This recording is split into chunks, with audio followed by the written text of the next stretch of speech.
detail on it is incredible. Very realistic. When I bank a corner in, it does go and does slide. Want another go? Yeah, one more. Gives you a bit of a tank slapper on the way out. It feels as real as it gets, basically. Sorry, gotta concentrate. All the noises and the traction, the way the kind of car slips and slides across the surfaces. Good graphics. It's insane. Very good sound.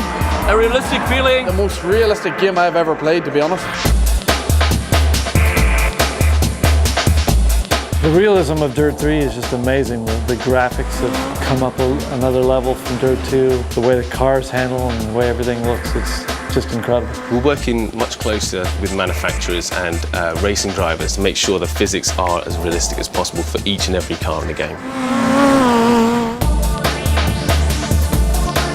Depending on where you hit it, if you were to impact the car and damage the front, you might actually damage the steering, which will affect the ability to get round corners. In a slide, you'll notice that when you're in a rear-wheel drive car, the rear end will be coming around on you a lot faster, so you'll be required to counter-steer. And in a front-wheel drive car, you'll be looking to enter the corner much slower to counter off the understeer. And in four-wheel drive, you've got much more traction to be able to handle almost any situation. Without a doubt, the car handling in DiRT 3 is the best it's ever been in Colin McRae games. What we've looked to do is improve the way the weight shifts in the car. It's far more realistic. It transfers that force in much more detailed fashion on the springs, dampers and the tyres. The physics that we've put into the tool this time are much more advanced. We're using camber grip, real weight position. You'll be able to feel all of those sort of things when you're running on a steering wheel or a pad in our game as well.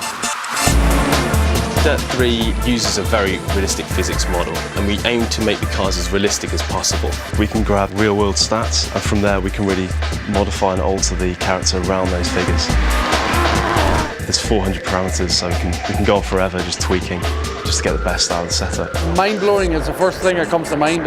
How realistic it is. Every element to it, the detail they've been into is just incredible. And when I sit down and play DiRT 3 and I get a sweat on and I want more and more and more, there must be something pretty good about it, because my day job is driving rally cars.